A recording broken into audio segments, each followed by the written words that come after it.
INS Beas 2026 में भारतीय नौसेना के सक्रिय बेड़े में होगा शामिल।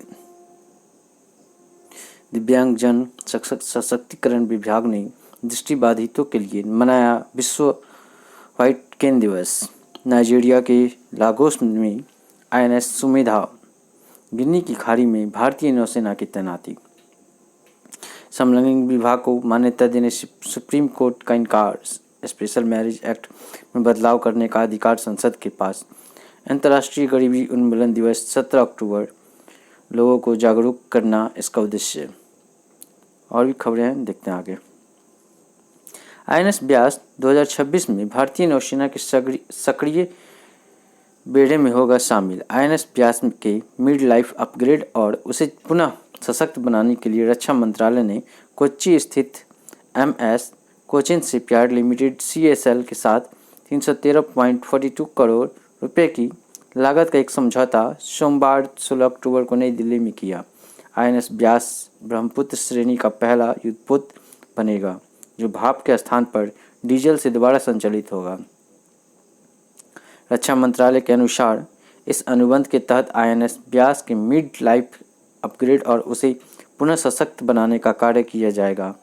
आईएनएस ब्यास ब्रह्मपुत्र श्रेणी का पहला युद्धपोत होगा जो भाप के स्थान पर डीजल से पुनः संचालित होगा। मिड लाइफ अपग्रेड और उसे पुनः सशक्त बनाने का कार्य पूरा होने के बाद आईएनएस ब्यास आधुनिक हथियार भंडार और उन्नत लड़ाकू क्षमता के साथ 2026 में भारतीय नौसेना के सक्रिय बेड़े में शामिल हो जाएगा।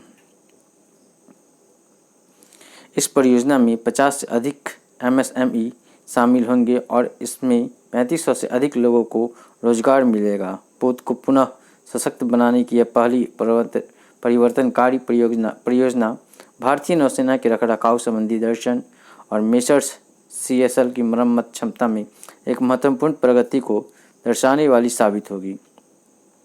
यह परियोजना भारत सरकार की मेक इन इंडिया पहल के अनुरूप आत्मनिर्भर भारत के विजन के रूप में है। दिव्यांगजन सशक्तिकरण विभाग ने दृष्टिबाधितों के लिए मनाया विश्व व्हाइट केन दिवस।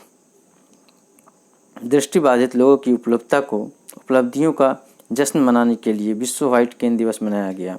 दृष्टिबाधित लोगों के लिए सफ़ेद घड़ी स्वतंत्रता और गतिशीलता का प्रतिनिधित्व करती है। यह छड़ी दृष्टिबाधित व्यक्तियों को स्वतंत्र रूप से घूमने और दैनिक कार्य पूरा करने में मदद करता है। देश भर में 30 से अधिक स्थानों पर जागरूकता कार्यक्रम, सेमिनार और वेबिनार, साक्षात्कार और रैली विभिन्न गतिविधियों का आयोजन किया गया। इस मौके पर विशेष साक्षात्कार आईआईटी प्रोफेसर और सीआरपीएफ के पूर्व कर्मचारियों के साथ NIEBPD national institute for the empowerment of person with visual disability द्वारा एक रैली निकाली गई।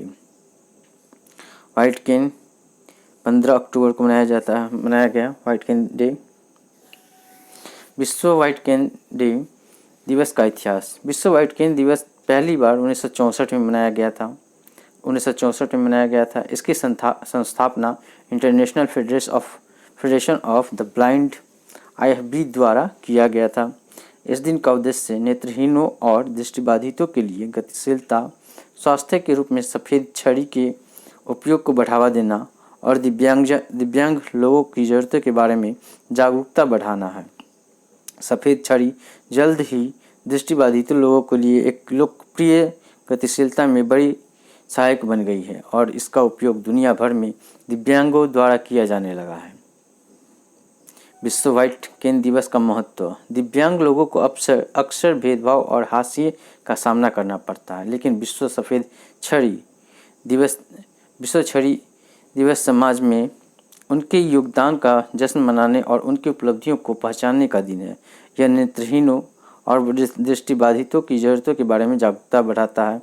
बहुत से लोग नेत्रहीनों और दृष्टिबाधितों के सामने आने वाली चुनौतियों से आज भी अनजान हैं। विश्व सफ़ेद छड़ी दिवस दिव्यांग लोगों की ज़रूरतों के बारे में दूसरे को शिक्षित करने और और स्वीकृति को बढ़ावा देने का एक अच्छा अवसर देता है। नाइजीरिया के लागोस में INS सुमिधा गिनी की खाड़ी में भारतीय नौसेना की तैनाती। भारतीय नौसेना का जहाज INS सुमिधा नाइजीरिया के लागोस पहुंचा। INS सुमिधा ने गिनी की खाड़ी में अपनी तैनाती के एक भाग के रूप में 13 अक्टूबर को नाइजीरिया के लागोस में एक पोर्ट कॉल किया। यह समुद्री डकैती की आशंका वाली गिनी की खाड़ी GOG गश्ती दल में भारतीय नौसेना की दूसरी तैनाती है। इस यात्रा का उद्देश्य भारत और नाइजीरिया की नौसेनाओं के बीच राजनयिक संबंधों को और सुदृढ़ बनाना, समुद्री सहयोग और अंतरसंचालनीयता को बढ़ावा देना था। यात्रा से भारत और नाइजीरिया की नौसेनाओं के बीच राजनयिक संबंध होंगे और सुदृढ़। भारतीय नौसेना का लक्ष्य समुद्री डकैतों से निपटने और निर्बाध रूप से व्यापार सुरक्षा सुनिश्चित करने के लिए क्षेत्रीय देशों के साथ साझेदारी करना है। नौसेना के मुताबिक इस यात्रा का उद्देश्य भारत और नाइजीरिया की नौसेनाओं के बीच राजनयिक संबंधों को और सुदृढ़ बनाना, समुद्री सहयोग और संचालनीयता को बढ़ावा देना है। समुद्री साझेदारी का होगा अभ्यास। नौसेना ने बताया कि सामाजिक गतिविधियों और खेल आयोजन के अतिरिक्त जहाज में स्थानीय आबादी के लिए नाइजीरियाई नौसेना के डॉक्टरों के साथ एक चिकित्सा शिविर का आयोजन किया गया। भारतीय नौसेना पोत सुविधा दोनों नौसेनाओं के बीच अंतरसंचालनीयता बढ़ाने के उद्देश्य से Nigerian navy ship NNS unity के साथ समुद्री साझेदारी अभ्यास भी करेगा। 22 अक्टूबर को INS तरकस द्वारा GOG की पहली गश्ती के बाद समुद्री डकैती की आशंका वाली गिनी की खाड़ी GOG गश्ती दल में यह भारतीय नौसेना की दूसरी तैनाती है। रक्षा मंत्रालय के अनुसार कमांडर MC चंदीप की कमान ने INS सुमिधा स्वदेशी रूप से डिजाइन और निर्मित Saryu class naval offshore patrol vessel का तीसरा पोत है। जहाज में स्वतंत्र रूप से और बेड़े संचालन के समर्थन में कई भूमिकाओं में कार्य करने की क्षमता है। यह हथियार प्रणालियों, सेंसर, अत्याधुनिक नेविगेशन, संचार प्रणालियों और इलेक्ट्रॉनिक वारफेयर स्विट्स से सुसज्जित है। INS सुमिधा ने अतीत में विभिन्न बेड़े समर्थन अभियान, तटीय और अपतटीय गश्त, महासागर निगरानी और मानवीय सहायता और आपदा राहत के लिए मिशन चलाए हैं। इनमें 23 अप्रैल को युद्ध प्रभावित सूडान से भारतीय प्रवासियों को निकालने के लिए हाल ही में आयोजित ऑपरेशन कावेरी भी शामिल है। नाइजीरिया और भारत के बीच पारंपरिक रूप से मधुर और मैत्रीपूर्ण संबंध रहे हैं। वे लोकतंत्र, विकास और धर्मनिरपेक्षता के साझा मूल्यों में विश्वास रखते हैं। दोनों देशों के बीच रक्षा सहयोग और सांस्कृतिक आदान प्रदान के लिए कई द्विपक्षीय व्यवस्थाएं मौजूद हैं। यह तैनाती पश्चिम अफ्रीकी देशों के साथ भारत के मधुर और सौहार्दपूर्ण संबंधों को भी उजागर करती है।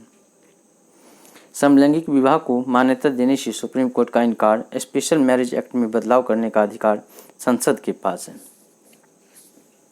सुप्रीम कोर्ट ने समलैंगिक विवाह को मान्यता देने से इनकार कर दिया। 5 न्यायाधीशों की संविधान पीठ ने 3-2 के साथ बहुमत आया। सुप्रीम कोर्ट समलैंगिक विवाह पर ऐतिहासिक फैसला सुनाया। सुप्रीम कोर्ट ने 17 मई को अपने बहुप्रतीक्षित फैसले में समलैंगिक विवाह को मान्यता देने से इनकार कर दिया। सुप्रीम कोर्ट ने कहा कि स्पेशल मैरिज एक्ट में बदलाव करने का अधिकार केवल संसद के पास है। यह कानूनी लड़ाई लंबे समय तक देश की सबसे बड़ी अदालत में चली। समलैंगिक विवाह को मान्यता नहीं। दरअसल सुप्रीम कोर्ट ने समलैंगिक विवाह को मान्यता देने से इनकार कर दिया है। समलैंगिक विवाह पर 5 जजों CJI DY Chandrachud, justice Sanjay Kishan Kaul, justice S Ravindra Bhat और justice PS Narasimha, justice Hima Kohli की बेंच ने बटा हुआ फैसला सुनाया। सुप्रीम कोर्ट ने कहा कि समलैंगिक साथ रह सकते हैं, लेकिन विवाह को मान्यता नहीं दी जा सकती है। सुप्रीम कोर्ट ने कहा कि स्पेशल मैरिज एक्ट में बदलाव करने का अधिकार केवल संसद के पास है, इसलिए केंद्र सरकार को एलिजिबिलिटी क्यू समुदाय के साथ भेदभाव रोकने के लिए जरूरी कदम उठाने का निर्देश दिया।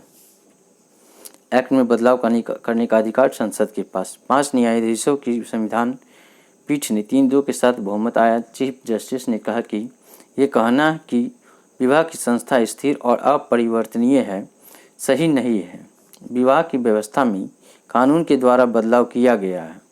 चीफ जस्टिस ने कहा कि स्पेशल मैरिज एक्ट में बदलाव करने का अधिकार केवल संसद के पास है। कोर्ट को संसद के अधिकार क्षेत्र में दखल देने में सावधानी बरतनी चाहिए। संविधान बेंच के सदस्य जस्टिस संजय किशन कौल ने चीफ जस्टिस के फैसले पर अपनी सहमति जताई। जस्टिस एस रविंद्र भट्ट ने चीफ जस्टिस के फैसले से असहमति जताते हुए कहा कि समलैंगिक जोड़े को बच्चा गोद लेने का अधिकार नहीं दिया जा सकता। जस्टिस हिमा कोहली ने जस्टिस एस रविंद्र भट्ट के फैसले से सहमति जताई। चीफ जस्टिस ने क्या कहा? दरअसल पहले इस मामले पर फैसला सुनाते हुए चीफ जस्टिस डी.वाई. चंद्रचूड़ ने कहा कि समलैंगिक जोड़े को भी सामान्य लोगों की तरह उनका अधिकार मिलना चाहिए। चीफ जस्टिस ने कहा यह तर्क सही नहीं है। समलैंगिक कपल्स बेहतर पेरेंट नहीं हो सकते हैं। ऐसी कोई स्टडी नहीं है कि सामान्य कपल बेहतर पेरेंट होते हैं। चीफ जस्टिस ने कहा कि समलैंगिक कपल्स को विवाह करने का अधिकार है। समलैंगिक कपल को भी बच्चा गोद लेने का अधिकार है। चीफ जस्टिस ने कहा समलैंगिक सिर्फ शहरों तक सीमित नहीं है बल्कि गांव में कृषि कार्य में काम करने वाली एक महिला भी समलैंगिक हो सकती है। सुप्रीम कोर्ट ने 10 दिनों तक लगातार की थी सुनवाई। बता दें कि सुप्रीम कोर्ट ने इस मामले पर 10 दिनों तक सुनवाई करने के बाद 11 मई को फैसला सुरक्षित रख लिया था। सुनवाई के दौरान राष्ट्रीय बाल अधिकार संरक्षण आयोग ने कहा था कि जेंडर की अवधारणा परिवर्तनशील हो सकती है लेकिन माँ और मातृत्व नहीं। कोर्ट ने कहा था कि एक बच्चे का कल्याण सर्वोपरि होता है। देश का कानून विभिन्न कारणों से गोद लेने की अनुमति प्रदान करता है, यहाँ तक कि एक अकेला व्यक्ति भी बच्चा गोद ले सकता है। ऐसे पुरुष या महिला एकल यौन संबंध में हो सकते हैं। कोर्ट ने कहा कि अगर आप संतानोत्पत्ति में सक्षम है तब भी आप बच्चा गोद ले सकते हैं। जैविक संतानोत्पत्ति की कोई अनिवार्यता नहीं है। अंतर्राष्ट्रीय गरीबी उन्मूलन दिवस 17 अक्टूबर लोगों को जागरूक करना है इसका उद्देश्य। वैश्विक स्तर पर दुनिया जिन प्रमुख मुद्दों का सामना कर रही है उनमें से एक गरीबी है, जिससे भोजन, कपड़ा, मकान, शिक्षा और जैसे बुनियादी सेवाओं की पहुंच सीमित हो जाती है। इस कारण गरीबी में जी रहे लोगों का सर्वांगीण संभव नहीं हो पाता है। दुनिया भर में लगभग 44 मिलियन लोग वर्तमान में गरीबी में जी रहे हैं। इस वैश्विक मुद्दे पर ध्यान आकर्षित करने के लिए हर वर्ष 17 अक्टूबर को अंतर्राष्ट्रीय गरीबी उन्मूलन दिवस के रूप में मनाया जाता है। इस दिन का उद्देश्य लोगों की वित्तीय और सांस्कृतिक पृष्ठभूमि के आधार पर गरीबी और मानवाधिकार के उल्लंघन से संबंधित जागरूकता पैदा करना है। 17 अक्टूबर को international day eradication of poverty day मनाया जाता है। अंतर्राष्ट्रीय गरीबी उन्मूलन दिवस 2023 थीम। संयुक्त राष्ट्र के अनुसार गरीबी उन्मूलन के लिए अंतर्राष्ट्रीय दिवस इस वर्ष की थीम सभ्य कार्य और सामाजिक सुरक्षा, सभी के लिए व्यवहार में सम्मान लाना रखा गया है। अत्यधिक गरीबी में फंसे लोग अक्सर खतरनाक अनियमित परिस्थितियों में लंबे समय तक कठिन काम करते हैं, फिर भी अपने और अपने परिवार का भरण पोषण के लिए पर्याप्त आय नहीं कमा पाते हैं। अंतर्राष्ट्रीय गरीबी उन्मूलन दिवस इतिहास। गरीबी उन्मूलन के लिए अंतर्राष्ट्रीय दिवस का इतिहास 17 अक्टूबर 1987 से मिलता है। इस दिन हजारों की संख्या में पेरिस के ट्रोकाडेरो में एकत्र हुए, जिसमें गरीबी को मानव अधिकारों का उल्लंघन बताया। दिसंबर 1992 में यूएन महासभा ने घोषणा की 17 अक्टूबर को अंतर्राष्ट्रीय उन्मूलन दिवस के रूप में मनाया जाएगा। अंतर्राष्ट्रीय गरीबी उन्मूलन दिवस महत्व। इस गरीबी उन्मूलन के लिए अंतर्राष्ट्रीय दिवस की 31वीं वर्षगांठ है। दुनिया में बढ़ती गरीबी को देखते हुए इसका बड़ा महत्व है। इसका उद्देश्य न केवल समाज के गरीब वर्गों का सम्मान करना है बल्कि उनके संघर्षों को पहचानना भी है। भारत में गरीबी की स्थिति। 2011 में राष्ट्रीय गरीबी रेखा के अनुसार भारत में लगभग 21.9% जनसंख्या गरीबी रेखा के नीचे है। वर्तमान में गरीबी रेखा ग्रामीण क्षेत्रों में 1,59.42 रुपये प्रति माह और शहरी क्षेत्रों में 1,286 रुपये प्रति माह है।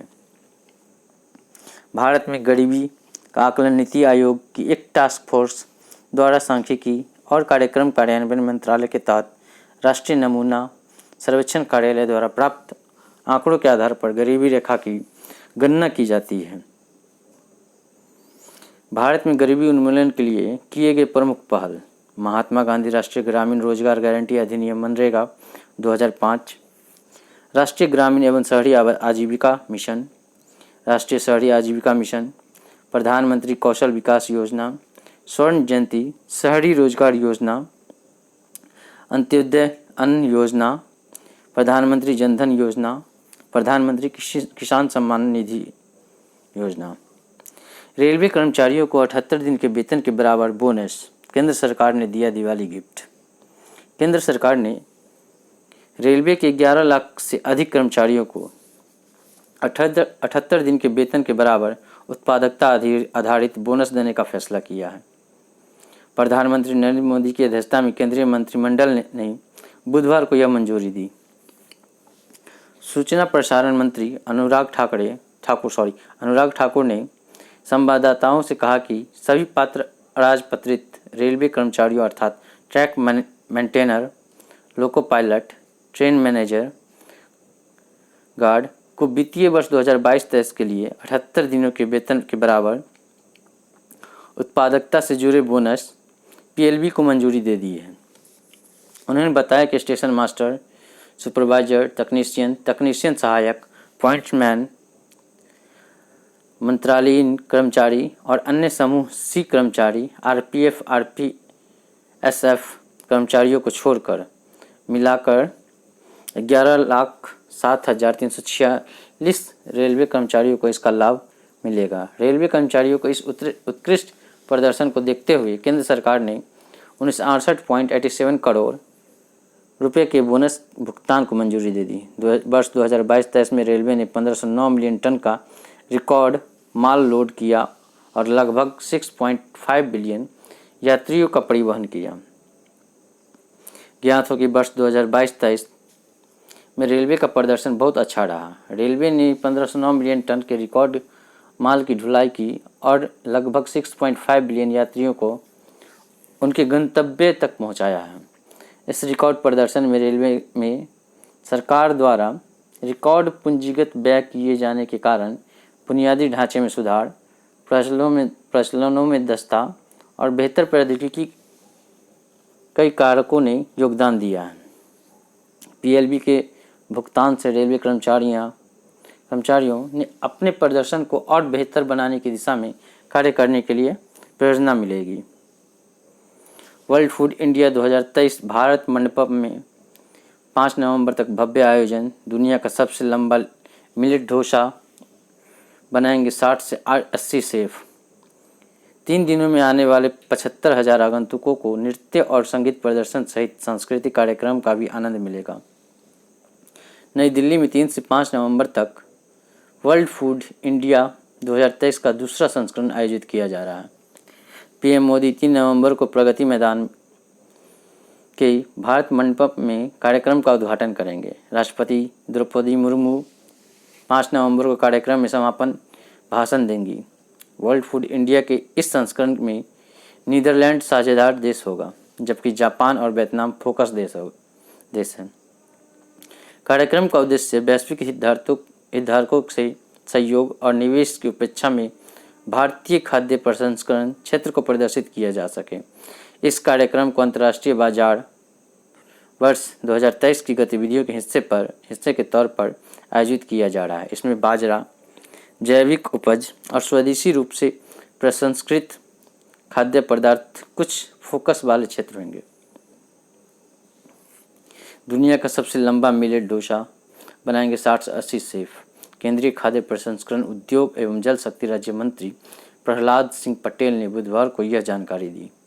केंद्रीय मंत्री पटेल ने कहा कि भारत में खाद्य प्रसंस्करण क्षेत्र में निवेश की अपार संभावनाएं हैं। उन्होंने बताया कि वर्ल्ड फूड इंडिया 2023 में दुनिया का सबसे लंबा मिलेट डोसा बनाने के लिए 60 से 80 से मिलकर काम करेंगे। 100 फीट से अधिक लंबा डोसा बनाकर वे गिनीज रिकॉर्ड बनाने का प्रयास करेंगे। सेलिब्रिटी शेफ रणबीर बरार द्वारा संचालित अनुभवात्मक फूड स्ट्रीट भोजन के प्रति उत्साही और उद्योग के पेशेवर के लिए मुख्य आकर्षण होंगे। सांस्कृतिक कार्यक्रमों का भी आयोजन, अंतर्राष्ट्रीय मोटा अनाज वर्ष 2023 का जश्न मनाने के लिए मोटे अनाज पेय पदार्थों के 50,000 टेट्रा पैक कंटेनरों की एक विशाल आकृति बनाई जाएगी और वंचित बच्चों को वितरित की जाएगी। 3 दिनों में आने वाले 75,000 आगंतुकों को नृत्य और संगीत प्रदर्शन सहित सांस्कृतिक कार्यक्रमों का भी आनंद मिलेगा। केंद्रीय राज्य मंत्री पटेल ने बताया कि वर्ल्ड फूड इंडिया वैश्विक हितधारकों के सामने इस क्षेत्र की क्षमता पेश करने का एक प्रयास है। भारत की सबसे तेजी से बढ़ती अर्थव्यवस्थाओं में से एक है। खासकर खाद्य प्रसंस्करण क्षेत्र में निवेश के कई अवसर हैं। 16 देशों ने कार्यक्रम में भाग लेने के लिए दी सहमति।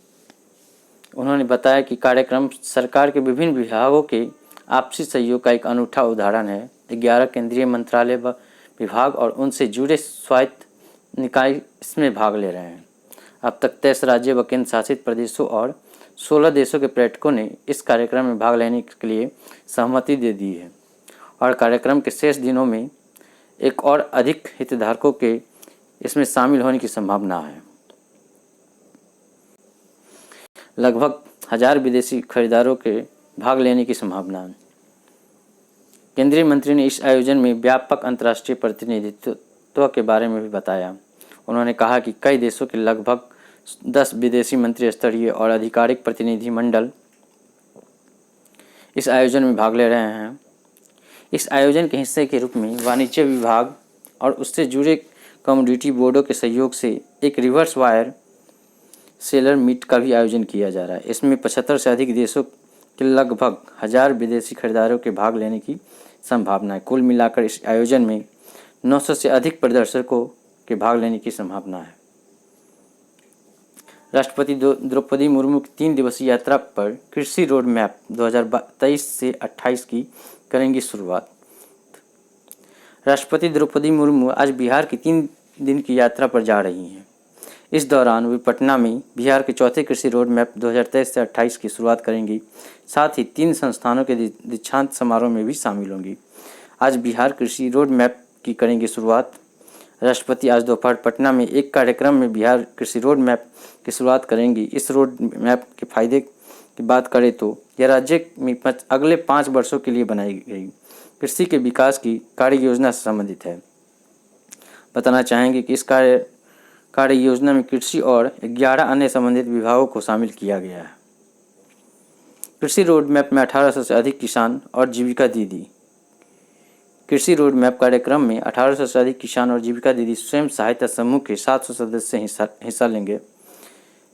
बाद में राष्ट्रपति पटना शहर में गुरु गोविंद सिंह के जन्म स्थल तख्त श्री हर मंदिर साहिब जाकर अरदास करेंगी। महात्मा गांधी केंद्रीय विश्वविद्यालय के पहले दीक्षांत समारोह में होंगी शामिल। मालूम हो कि राष्ट्रपति कल गुरुवार को मोतिहारी में महात्मा गांधी केंद्रीय विश्वविद्यालय के पहले दीक्षांत समारोह में शामिल होंगी। इसके बाद अखिल भारतीय आयुर्विज्ञान संस्थान पटना के पहले दीक्षांत समारोह को भी संबोधित करेंगी। राष्ट्रपति मुर्मू दक्षिण बिहार केंद्रीय विश्वविद्यालय के तीसरे दीक्षांत समारोह में शामिल होने के लिए गया भी जाएंगी। 19 अक्टूबर को प्रमोद महाजन ग्रामीण कौशल्य विकास केंद्रों का शुभारंभ करेंगे पीएम मोदी। प्रधानमंत्री नरेंद्र मोदी बृहस्पतिवार को 19 अक्टूबर को शाम 4 बजे वीडियो कॉन्फ्रेंसिंग के माध्यम से महाराष्ट्र में 511 प्रमोद महाजन ग्रामीण कौशल्य विकास केंद्रों का शुभारंभ करेंगे। ये केंद्र महाराष्ट्र के 34 ग्रामीण जिलों में स्थापित किए जा रहे हैं। प्रधानमंत्री कार्यालय पीएमओ से प्राप्त जानकारी के अनुसार ग्रामीण कौशल विकास केंद्र ग्रामीण युवाओं को रोजगार के अवसर प्रदान करने के लिए विभिन्न क्षेत्रों में कौशल विकास प्रशिक्षण कार्यक्रम आयोजित करेंगे। प्रत्येक केंद्र कम से कम 2 व्यावसायिक पाठ्यक्रमों में लगभग 100 युवाओं को प्रशिक्षित करेगा। प्रशिक्षण राष्ट्रीय कौशल विकास परिषद के तहत सूचीबद्ध उद्योग भागीदारों और एजेंसियों द्वारा प्रदान किया जा रहा है। इन केंद्रों की स्थापना से क्षेत्र को अधिक सक्षम और कुशल जनशक्ति विकास करने की दिशा में महत्वपूर्ण प्रगति हासिल करने में मदद मिलेगी। बता दें कि राष्ट्रीय कौशल विकास मिशन को पीएम मोदी द्वारा विश्व युवा कौशल दिवस के अवसर पर 2015 में आधिकारिक रूप से प्रारंभ किया गया था।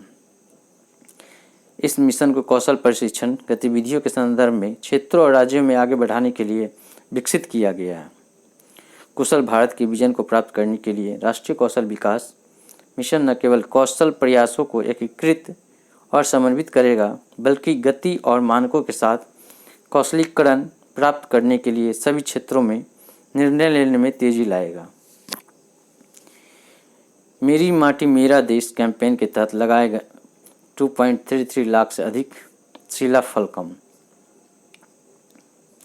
मेरी माटी मेरा देश कैंपेन के तहत अब तक राष्ट्रीय स्तर पर 4,419 से अधिक ब्लॉकों में सफल कार्यक्रम आयोजित किए जा चुके हैं।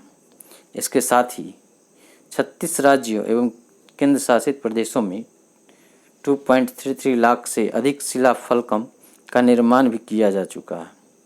शिलाफलक 36 राज्यों एवं केंद्र शासित प्रदेशों में स्वतंत्रता सेनानियों और सुरक्षा बलों को समर्पित किए जाते हैं। केवल इतना ही नहीं, इसकी गवाही देती है पंच प्रण प्रतिज्ञा, जिसके अंतर्गत लगभग 40 मिलियन सेल्फी वेबसाइट पर अपलोड की जा चुकी है। इससे एक बात तो साफ है कि सरकार के इस अभियान में व्यापक जन भागीदारी देखने को मिल रही है। वसुधा वंदन थीम के तहत हुआ कार्य, यानी सरकार का यह अभियान काफ़ी रंग जमा रहा है। इसे लेकर संस्कृति मंत्रालय का कहना है कि मेरी माटी मेरा देश अभियान के तहत देश भर में बहादुरों का सम्मान करते हुए 2 लाख से अधिक अभिनंदन कार्यक्रम आयोजित किए हैं। वसुधा वंदन थीम के तहत 236 मिलियन से अधिक स्वदेशी पौधे लगाए गए हैं और 2.63 लाख अमृत वाटिकाएं बनाई गई है।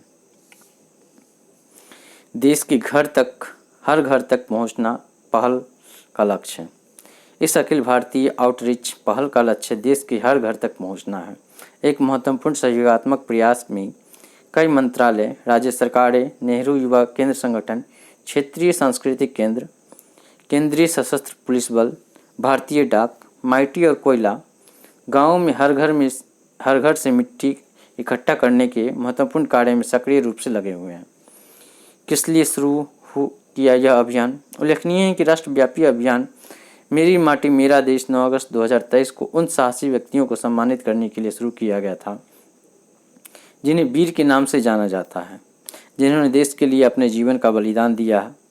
यह पहल आज़ादी का अमृत महोत्सव के समापन का प्रतीक है, जो 12 मार्च 2021 को शुरू हुआ और पूरे भारत में 2 लाख से अधिक कार्यक्रमों के आयोजन के माध्यम से व्यापक सार्वजनिक जन भागीदारी देखी गई।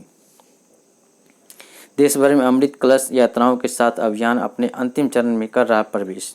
मंत्रालय ने कहा कि देश भर में अमृत कलश यात्राओं के साथ मेरी माटी मेरा देश अभियान के अंतिम चरण में प्रवेश कर रहा है। अमृत कलश यात्राएं 30 और 31 अक्टूबर 2023 को एक भव्य समारोह के रूप में कर्तव्य पथ पर अपने शिखर पर पहुंचेगी। स्मारकीय कलश में रखी जाएगी देश भर से एकत्रित मिट्टी। उल्लेखनीय है कि इस राष्ट्रव्यापी पहल की भव्य परिणति के दौरान हमारे राष्ट्र की एकता और विविधता का प्रतीक एक स्मारकीय कलश एकत्रित मिट्टी को मिश्रित करने के लिए रखा जाएगा। देश के हर कोने से और अमृत वाटिका और अमृत महोत्सव स्मारक में समारोह पूर्वक इसे स्थान दिया गया है।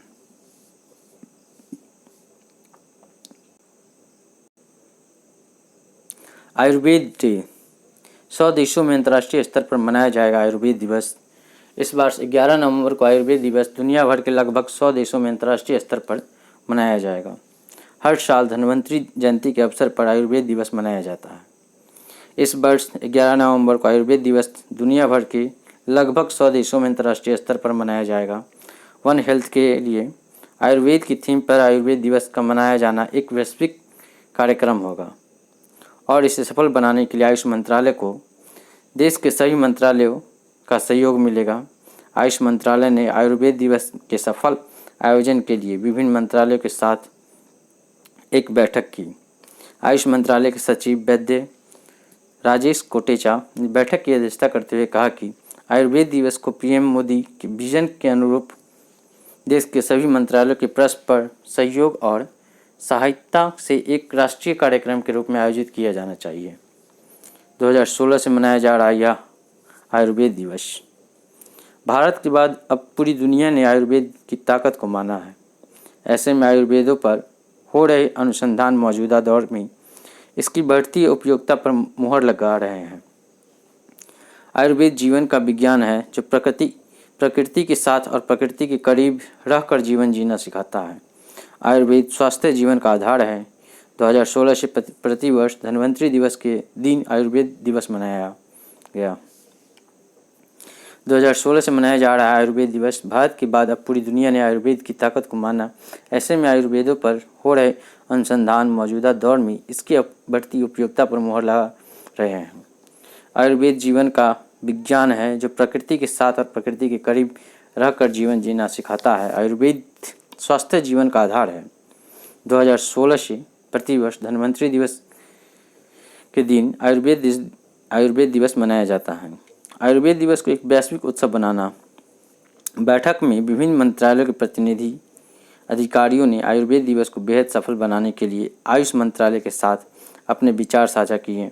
मुख्य रूप से गृह, संस्कृति, विदेश, जनजातीय, जल संसाधन, विज्ञान एवं प्रौद्योगिकी विभाग, CSIR आदि मंत्रालय और विभाग ने अपने विचार साझा किए और कहा कि हमें डिजिटल प्रौद्योगिकी की शक्ति का उपयोग करके और विभिन्न सहभागितापूर्ण गतिविधियों को संगठित कर आयुर्वेद दिवस को एक वैश्विक उत्सव बनाना चाहिए। आयुर्वेद दिवस को सफल बनाने के लिए सभी मंत्रालयों ने आयुष मंत्रालय के साथ अपनी अपनी भागीदारी के बारे में चर्चा की। आयुर्वेद सभी के लिए उपयोगी। आयुष सचिव ने कहा कि हमें प्रतिदिन सभी के लिए आयुर्वेद के संदेश के साथ आयुर्वेद दिवस के दिन के 3 मुख्य बिंदुओं छात्रों के लिए आयुर्वेद, किसानों के लिए आयुर्वेद, सार्वजनिक स्वास्थ्य के लिए आयुर्वेद पर ध्यान केंद्रित करना होगा। आयुर्वेद दिवस का उद्देश्य आयुर्वेद का अंतर्राष्ट्रीय स्तर पर प्रसार करना तथा मानव जाति, पशुओं, पौधों और पर्यावरण के लिए कल्याण के लिए इसे वैश्विक परिदृश्य में स्थापित करना है। महिलाओं की सुरक्षा के लिए 1023 फास्ट ट्रैक विशेष अदालतों का गठन बहुत जल्द। महिलाओं और बालिकाओं की सुरक्षा को मजबूत करने के लिए न्याय मंत्रालय ने सोशल मीडिया X पर पोस्ट करते हुए बताया कि देश भर में 1023 फास्ट ट्रैक स्पेशल कोर्ट की स्थापना बहुत जल्द की जाएगी। यह पहल केंद्र द्वारा प्रायोजित योजना का एक हिस्सा है जो विशेष रूप से पॉस्को अधिनियम से संबंधित मामले में कार्रवाई में तेजी लाने के उद्देश्य से किया जा रहा है। Thank you. यह वीडियो अच्छा लगे तो लाइक करें, शेयर करें, कमेंट करें, बेल आइकन क्लिक करना ना भूलें।